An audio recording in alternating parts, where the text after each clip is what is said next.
Avant de commencer, nous vous conseillons de ne pas vous fier aux apparences. Ce qui suit est uniquement destiné à des fins éducatives et de divertissement.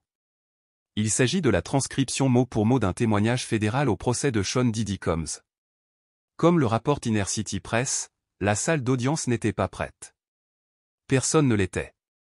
Lorsque Kananu Reeve a témoigné, la galerie s'est penchée en avant, s'attendant à un témoignage calme, maîtrisé, voire sans incident.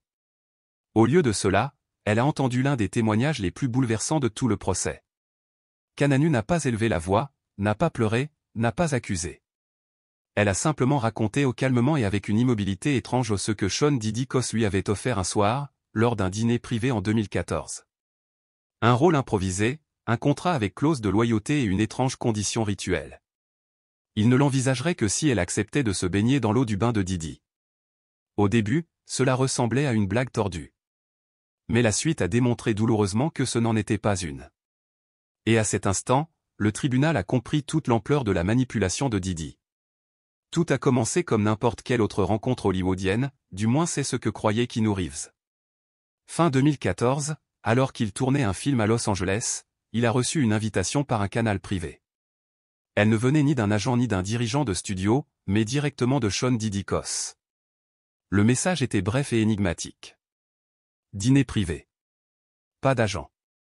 Que des créatifs. Venez seul. Le lieu était une demeure fermée nichée sur les hauteurs de Malibu, un lieu plus connu pour son isolement que pour son glamour. Keanu, curieux mais prudent, accepta. Mais dès son arrivée, quelque chose clochait. Il n'y avait ni paparazzi, ni voiturier, juste un agent de sécurité qui vérifiait sa carte d'identité et lui prenait son téléphone. Aucun appareil n'est autorisé, a déclaré l'homme. À l'intérieur, ce n'était pas une maison, c'était une scène, minutieusement mise en scène. Des dizaines de bougies jonchaient le sol. Une douce musique d'ambiance s'échappait de haut-parleurs dissimulés. Diddy se tenait au centre d'une longue table, souriante. Kananu lui fit un signe de la main. « Je suis contente que tu sois venu, dit-elle. » La table était dressée pour deux. Il n'y avait aucun autre invité, aucun assistant, aucune presse. Juste Diddy et Keanu, plongés dans le silence et les ombres vacillantes. Diddy leur servit à chacun un verre de vin, puis dit « Parlons héritage ». À partir de ce moment-là, Kananu témoignera plus tard, la soirée commença à ressembler moins à un dîner et plus à une descente lente, surréaliste et déconcertante, comme entrer dans un rituel de recrutement. Au début, il ne parlait pas d'un film précis. Diddy parlait par énigme, par parabole, de pouvoir, de secret et d'accès aux sphères supérieures. Pas question de studio, pas de scénario. Il décrivait plutôt un rôle que seuls quelques élus pouvaient tenir. Et il expliquait clairement à Keanu que ce projet, quel qu'il soit, n'obéissait pas aux règles du Hollywood traditionnel. Il l'a décrit comme une « expérience immersive », une expérience qui redéfinirait l'acteur. Kananu, visiblement perturbé lors de son témoignage au tribunal, a déclaré que c'était l'une des conversations les plus étranges qu'elle ait jamais eues. Diddy répétait des mantras étranges comme « ce n'est pas du théâtre. C'est une transformation. Il s'agit de prouver qui on est quand personne ne regarde. » Au début, Keanu a cru qu'il s'agissait d'une sorte de technique d'interprétation psychologique, peut-être d'une expérience cinématographique d'avant-garde brouillant les frontières entre fiction et réalité. Mais Diddy s'est penché en avant et a dit quelque chose qui l'a figé. Pour commencer, il faudra prouver sa loyauté. Pas d'agent. Pas de presse. Juste la mission. C'est la seule façon de faire. Kananu expliqua que ce qui suivit n'était pas une proposition, mais une initiation. Diddy glissa un dossier noir sur la table éclairée à la bougie. Lorsque Keanu l'ouvrit, il n'y avait ni storyboard, ni script, ni liste des acteurs. Juste un document unique en 7 points intitulé « Le contrat cadre de loyauté ». Il n'y avait aucune clause légale, aucun logo de studio, aucune mention du syndicat des auteurs. Seulement 7 points, rédigés sur un ton cérémoniel, presque sectaire. Point 1, vous devez faire confiance au processus, même aveuglément. Point 2, vous ne parlerez de ce projet à personne. Point 3, vous entrerez dans les eaux de la Renaissance, comme d'autres l'ont fait avant vous. Point 4, vous ne poserez aucune question. 5e point, votre récompense sera un héritage. Si vous cherchez de l'argent, partez maintenant. Point 6, la purification est obligatoire. Point 7, la loyauté est éternelle. Kinou a témoigné avoir essayé de clarifier les choses, de comprendre s'il s'agissait vraiment d'une proposition de film ou de quelque chose de bien plus étrange. Didi a simplement souri et a dit « Tu poses trop de questions, Kananu. C'est pour ça que je t'ai invité. Parce que tu as encore des doutes. Et le doute est la preuve ultime de la loyauté. » À ce moment-là, a déclaré Kinou, chaque instinct de son corps lui criait que quelque chose n'allait pas. Il travaillait dans ce secteur depuis des décennies. Il avait vu des auditions étranges, des réalisateurs exigeants, des répétitions extrêmes. Mais jamais rien de tel. Didi lui a expliqué que le projet n'avait pas besoin de titre. Ce qui le mène à bien, a-t-il affirmé, ne se soucie pas de la reconnaissance. Il l'a décrit comme une expérience, hors réseau, une renaissance, une épreuve de sacrifice avant la récompense. Lorsque Kananu insista à nouveau pour obtenir des éclaircissements, la voix de Didi baissa d'une octave. « Tu vois trop petit, dit-il. Tu veux un scénario? Je t'offre une élévation. » La salle d'audience est devenue silencieuse tandis que Kananu racontait le moment le plus troublant. Didi posa une petite pierre noire sur la table et dit, en entrant dans les bains, tu porteras ceci. Et en sortant, tu ne seras plus le même. C'est là que nous commencerons. Kananu lui demanda ce qu'il entendait par « bain public ». Didi, avec un large sourire, répondit, c'est la deuxième partie de la clause de fidélité. C'est quand on est mouillé. Son expression changea lorsqu'elle se souvint de ce qui suivit. Selon son témoignage, Didi s'est penché lentement et a murmuré, nous sommes tous reliés par l'eau. L'eau est porteuse de souvenirs. Il est donc important de savoir avec qui on se baigne. Kinou, visiblement secoué même une décennie plus tard, a déclaré que Didi décrivait un rite de passage, pas métaphorique, pas spirituel, mais réel, répugnant et invasif. Si tu es sérieux, lui aurait dit Didi, tu viendras à la prochaine réunion. Tu apporteras cette pierre. Tu entreras dans l'eau du bain dont je viens de sortir. C'est comme ça que je saurai que tu es prêt. Kinou cligna des yeux, espérant qu'il s'agissait d'une métaphore sombre. Mais Didi clarifia, ce n'est pas une blague. Mes assistants prépareront le bain. Tu entreras juste après ma sortie. Tu seras purifié par mes résidus. Tu en sortiras transformé. La salle était stupéfaite. Un léger murmure parcourut la galerie. Kananu a déclaré qu'elle avait regardé Didi pendant ce qui lui avait semblé être une éternité, essayant de déchiffrer s'il s'agissait d'un test, d'un acte ou d'une tentative de l'humilier. Mais Didi, sans jamais rompre son rôle, remplit simplement le verre de Kinou et demanda. « Tu es là. » À ce moment-là, dit Kananu, elle se leva. Elle n'a pas répondu. Elle vient de sortir. Il les remercia simplement pour le dîner et partit sans un mot. Plus tard, il dit qu'il cherchait encore à déterminer s'il s'agissait d'une blague, d'une expérience sociale tordue ou d'une forme d'art malsaine. Mais lorsqu'il retourna à sa voiture, il trouva son téléphone dans une enveloppe noire scellée. À l'intérieur se trouvait une petite carte, élégante et troublante, avec une phrase imprimée en lettres dorées scintillantes. La loyauté se teste dans l'eau. Kananu ne répondit jamais. Il ne revint jamais. Mais à partir de cette nuit-là, sa carrière commença à changer discrètement, presque imperceptiblement au début. Les rôles ont commencé à disparaître. Les collaborations ont été brutalement annulées. Et, comme il l'a raconté sous serment, plusieurs producteurs avec lesquels il avait travaillé pendant des années ont commencé à prendre leur distance. Je ne savais pas si c'était lié, a déclaré Kananu au tribunal, d'une voix mesurée mais lourde. Mais tout, a-t-il admis, a commencé après le bain. Kananu Rive a témoigné que, dans les semaines qui ont suivi ce dîner profondément troublant avec Didi, elle a tenté de l'ignorer, le considérant comme une énième rencontre étrange et gênante dans le monde hollywoodien. Quelque chose qui s'estomperait avec le temps. Mais ce ne fut pas le cas. Au lieu de cela, quelque chose autour d'elle commença à bouger. Ni publiquement, ni dramatiquement, mais subtilement. Discrètement. Comme une ombre se déplaçant juste au-delà de son champ de vision. Le premier signe est apparu 3 jours plus tard. Son téléphone fixe a sonné à 3h17 précise. Pas de nom. Pas de numéro. Juste des parasites. Lorsqu'elle a décroché, il y a eu un silence, puis une longue, lente et posée respiration, et la ligne a été coupée. Au début, elle a cru à une erreur. Un canular téléphonique. Mais ça s'est reproduit. Au cours des 2 semaines suivantes, Kananu reçut 5 autres appels de ce genre. Toujours à des heures indues. Toujours de numéros masqués. Toujours le même, un souffle, puis le silence. Elle a également commencé à remarquer d'étranges voitures garées près de chez elle pendant de longues périodes. Un jour, en entrant dans son garage, elle a trouvé une autre enveloppe noire glissée sous son essuie-glace.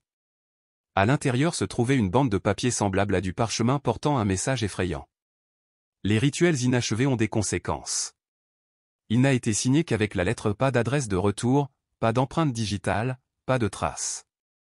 Devant le tribunal, Kananu a admis que, même s'il essayait de ne pas paniquer, il ne parvenait pas à se défaire de son malaise. Il a contacté son agent, un ami de toujours, qui lui a dit sans détour. Si vous n'avez rien signé et que vous n'avez rien dit, oubliez ça. Mais l'agent a ensuite ajouté quelque chose de bien plus troublant.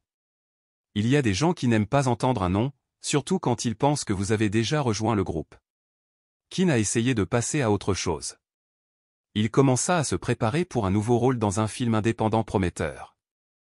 Le scénario était solide, le budget raisonnable et, dans des circonstances normales, le projet aurait facilement attiré des investisseurs. Mais quelques jours avant le début de la pré-production, le studio s'est brusquement retiré, invoquant des complications financières imprévues. Puis un autre rôle, cette fois un caméo dans une suite de franchises majeures, a disparu. Sans explication. Pas de refonte. Tout simplement disparu. Au début, Kananu pensait que c'était juste de la malchance. Mais il a ensuite reçu un appel d'un réalisateur avec qui il avait déjà travaillé. Et ce que ce réalisateur lui a dit a tout changé. Je ne sais pas ce que tu as laissé derrière toi, le directeur lui a dit. Mais quoi que ce soit, cela a effrayé les bonnes personnes. C'est à ce moment-là que Kananu réalisa que quelque chose de bien plus grand se passait dans les coulisses. Dans les mois qui suivirent, sa carrière prit une tournure lente et effrayante. En apparence, tout semblait aller pour le mieux. Pas de scandale. Pas de gros titres. Pas de controverse. Mais derrière les portes closes, tout s'effondrait. Des projets étaient abandonnés, des réunions annulées, des collaborateurs le hantent sans explication. Il a décrit une soirée particulière lors d'un gala de charité en smoking à Hollywood, bondé de célébrités, de caméras et de lumières clignotantes. Alors qu'il se tenait près du bar, une actrice célèbre en qui il avait eu confiance et avec qui il avait travaillé auparavant est passée devant lui. Elle s'arrêta. Je me suis penché près de son oreille. Et murmura. « Tu as dit non, n'est-ce pas ?» Puis elle sourit et s'éloigna sans attendre de réponse. À cet instant, Kananu comprit. Ce dîner n'était pas une invitation anodine. C'était un test. Une initiation. Et il avait échoué. Les témoignages recueillis plus tard au cours du procès ont confirmé ses soupçons. D'autres témoins ont décrit des dîners similaires avec Did. Certains sont repartis sans rien. D'autres, qui ont adhéré au code tacite, ont été récompensés par un succès soudain, promotions inattendues, célébrité instantanée. Mais ceux qui ont résisté ont été discrètement effacés. Kananu a commencé à remarquer une tendance obsédante. Certains artistes sont devenus célèbres du jour au lendemain, tandis que d'autres, ceux qui avaient autrefois brillé, ont tout simplement disparu. Il a parlé d'un acteur qui avait joué dans plusieurs films d'action au début des années 2000, pour ensuite disparaître après une brouille avec l'équipe de Didi. Il n'a pas respecté les règles, ils ont chuchoté. Et il a payé pour ça. Kananu a déclaré que l'industrie commençait à ressembler à une maison de miroirs, où le véritable pouvoir n'était pas détenu par les producteurs ou les réalisateurs, mais par des gardiens cachés ou des opérateurs silencieux derrière des rideaux de velours, tirant les ficelles dans l'ombre. Il a ensuite révélé un autre détail effrayant. 4 mois après le dîner, son nom fut discrètement retiré d'une campagne caritative qu'il avait co-organisée. Il reçut un courriel bref et concis. Le conseil d'administration a décidé de poursuivre une direction différente. Plus tard, il a découvert que la campagne avait reçu un important don anonyme peu avant son renvoi. Le nouveau visage de la campagne ? Un acteur que Kananu savait étroitement lié au cercle intime de Didi. Il ne s'agissait plus seulement de rôles perdus. Il s'agissait d'être délibérément exclu, réduit au silence, supprimé, effacé. Il a raconté une autre rencontre troublante, une réunion avec un cadre supérieur du studio. Tout se passait bien, jusqu'à ce que ce dernier reçoive un appel en pleine présentation. Lorsqu'il a raccroché, il s'est levé brusquement et a dit « Désolé, nous devrons reporter. » Le ton était froid. Définitivement. Kananu n'a plus jamais eu de ses nouvelles. Au tribunal, a-t-il déclaré. Il ne s'agit pas d'être mis sur liste noire. Il s'agit d'être effacé au pas par le scandale, pas en public, mais avec une efficacité discrète. L'un des moments les plus choquants de son témoignage est survenu lorsqu'il a décrit ce que Didi avait dit lors de ce dîner infâme, en particulier les noms qu'il avait mentionnés. Ce n'étaient pas des ragots. Ce n'était pas inoffensif. C'étaient des avertissements, enrobés d'éloges. Des menaces, proférées avec le sourire. À mi-chemin du dîner, Didi s'est installé confortablement et a commencé à parler de manière énigmatique d'artistes qui avaient fait ce qu'ils étaient censés faire. Il n'a pas mentionné de contrat. Il n'a pas nommé de rôle. Il parlait par énigme. Baptisé dans l'héritage. Ceux qui ont prouvé leur loyauté. Kananu n'a pas pu saisir pleinement le sens à l'époque. Puis Didi dit quelque chose d'effrayant. Vous êtes-vous déjà demandé pourquoi il a explosé si vite? La loyauté. Il est monté dans la baignoire. Il continua en baissant la voix. Elle n'a pas posé de questions. C'est pour ça qu'elle a eu la trilogie. On décroche des rôles à $1 million en restant sobre, non? Au début, Kananu pensait qu'il parlait par métaphore d'étranges métaphores poétiques. Mais non. Didi était on ne peut plus sérieux. Le regard fixe. La voix neutre. Aucune ironie. Aucun rire. Ceux qui l'ont fait, ils le savent. C'est pour ça qu'ils ne parlent jamais. C'est pour ça qu'ils ont tout. Parce qu'ils m'ont ouvert leur cœur. Au tribunal, Kananu a refusé de révéler tous les noms prononcés ce soir-là. Il a toutefois confirmé que certaines des stars les plus connues du monde avaient pris part à cette conversation chuchotée. Et maintenant, pour la première fois, quelqu'un s'exprimait. Didi prenait soin de ne pointer personne du doigt, expliqua Kananu. Il n'accusait jamais personne directement. Au contraire, il laissait entendre, suggérait et laissait parler le silence. Mais il était clair sur un point, ceux qui se levaient rapidement le faisaient parce qu'ils franchissaient une limite que la plupart ne supportaient pas. À l'époque, Kananu a admis avoir eu du mal à y croire. Cela ressemblait à de la paranoïa, peut-être de la jalousie. Mais au fil des ans, en voyant ces mêmes individus dominer l'industrie tandis que d'autres disparaissaient discrètement, les pièces du puzzle ont commencé à s'assembler.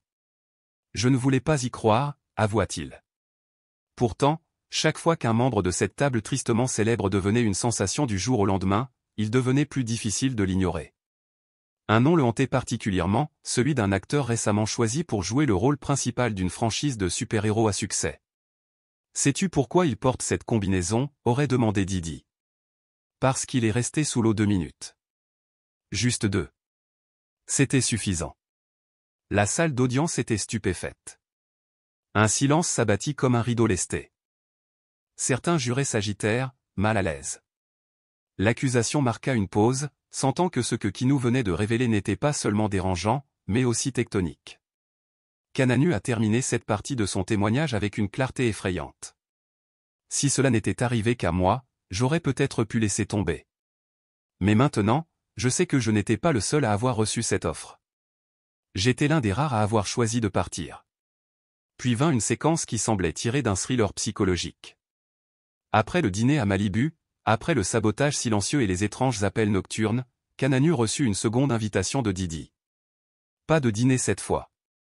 Pas de charme, pas de spectacle. Juste un message, transmis par un contact commun, si vous voulez comprendre le système, venez voir le coffre-fort. Au début, Kananu l'ignora. Mais la curiosité le prit. Une partie de lui se demanda, était-ce de la performance artistique poussée trop loin? Ou était-ce quelque chose de bien plus sombre? Il a accepté de le rencontrer, mais a demandé un lieu neutre. On l'a finalement conduit dans ce qui ressemblait à un penthouse à Beverly Hills. Mais à l'intérieur, a-t-il dit, on ne s'y sentait pas chez soi. On aurait dit une chambre de surveillance. Pas de fenêtre. Mobilier minimaliste. Écrans intégrés au mur. Un bourdonnement sourd et constant dans l'air, comme une respiration mécanique. C'est à ce moment-là, selon Kananu, que Didi lui a montré la serrure. Il fit un geste vers un mur de tiroirs. Chacun était verrouillé. Chacun était étiqueté avec un nom. Il ne les a pas ouverts. Ce n'était pas nécessaire. Ce qu'il dit ensuite glaça le sang de Kananu. Tout le monde a quelque chose à perdre. Je garde mes dossiers en ordre. Puis elle le regarda droit dans les yeux et ajouta, « Si tu étais allé aux toilettes, tu aurais aussi ton tiroir. Mais maintenant, tu es un peut-être. » Kananu dit avoir tout de suite compris. Ce n'était pas de simples dossiers. C'étaient des secrets. Des images. Des contrats. Probablement des accords de confidentialité. Et les noms sur ces tiroirs? Des noms connus. Des visages de confiance. Des icônes. Puis vint une dernière offre de Didi. « Tu n'as même pas besoin de parler, dit-il. Viens, tout simplement. On enregistrera le silence. Ça suffit. » Anu refusa poliment, mais fermement. Elle s'est levée. Elle est sortie. Mais elle n'oublierait jamais ce qu'il avait murmuré juste au moment où les portes de l'ascenseur commençaient à se fermer. Le silence est une marque de loyauté. Ne l'oubliez pas. Le tribunal avait déjà entendu des choses choquantes. Mais là, c'était différent. Ce n'était pas un simple témoignage. C'était un aperçu de quelque chose de bien plus insidieux. Une machine bâtie sur la peur, entretenue par le silence, enveloppée de paillettes.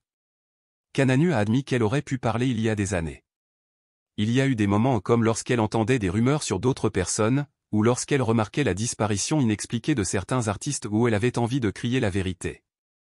Mais quelque chose l'arrêtait toujours. Parfois, c'était un avertissement discret. D'autres fois, un ami la prenait par le bras et lui murmurait « Ne sois pas celle qui dénonce le club ». Et parfois, c'était juste de la peur que personne ne la croit. Alors qu'est-ce qui a changé? Le procès. Kino a déclaré que tout avait basculé dès qu'il avait vu Kazi Ventura pleurer à la barre. Lorsqu'il avait entendu les enregistrements. Lorsqu'il avait reconnu les mêmes détails rituels étranges dont il avait lui-même été témoin. Ça avait fait tilt. Ces histoires n'étaient pas isolées. C'étaient les fils d'une même tapisserie sombre. Ce n'était pas seulement à cause de moi, a-t-il dit. Ça n'a jamais été le cas. C'était un système. Et je savais que j'en avais fait partie. Non pas par choix. Mais parce que j'en avais vu trop pour faire comme si de rien n'était. Il se souvient d'un moment en 2020. Un autre acteur, quelqu'un avec qui il avait travaillé, l'a contacté juste au moment où la première tempête juridique commençait à tourbillonner autour de Didi. Le message était simple, c'est ta chance. Si tu parles, je te soutiendrai. Kananu supprima ce message. Non pas parce qu'elle doutait de l'expéditeur, mais parce que la peur la dominait encore. Ce n'est qu'après l'arrivée de la convocation au tribunal qu'elle a vu les choses différemment. Je n'étais pas punie, a-t-elle déclaré au juge. On m'offrait une dernière chance de faire ce qui était juste. Il ne s'agit pas de vengeance, a-t-elle poursuivi. Il s'agit de clarifier les choses. Il s'agit de parler avant de quitter définitivement ce secteur. Lorsque Kananu Reeves s'est retiré, la salle d'audience avait changé. Le calme suffisant de l'équipe de défense de Didi avait disparu. Tout comme les sourires ébahis des personnalités hollywoodiennes qui occupaient autrefois les bancs derrière eux. Seul le silence subsistait. Épais. Lourd. Inévitable. Les avocats de Didi ont tenté de riposter, contestant ces allégations comme étant fondées sur des oui-dire ou non pertinentes. Mais le juge, visiblement ébranlé, les a rejetées, encore et encore. Les jurés étaient immobiles. L'un d'eux essuya une larme. Un autre griffonnait furieusement dans un cahier. Ce n'était pas seulement la confession d'une célébrité. C'était une prise de conscience. Un écho accablant pour toute une industrie. Les derniers mots de Kananu restèrent suspendus dans l'air comme de la fumée. Si je suis encore là, c'est uniquement parce que j'ai dit non. Et si j'ai pu dire non, c'est parce que je croyais encore qu'il y avait une limite à ne pas franchir. Puis elle se tourna vers Didi, la mâchoire serrée, les lèvres serrées, et lui porta le coup final. Tu m'as dit que l'héritage avait un prix. Mais je préfère être oublié, que de me souvenir de moi pour m'être baigné dans tes eaux. Ce moment a fait l'effet d'un coup de tonnerre. Après le départ de Kino, une pause fut demandée. Les journalistes se précipitèrent dans l'allée, les doigts frôlant les claviers. Les dessinateurs se figèrent en plein milieu de leurs dessins, essayant de saisir la surprise sur les visages des défenseurs. Et pour la première fois, vous pouviez le voir. Peur. Parce que Kananu n'avait pas seulement témoigné. Elle avait confirmé chaque murmure.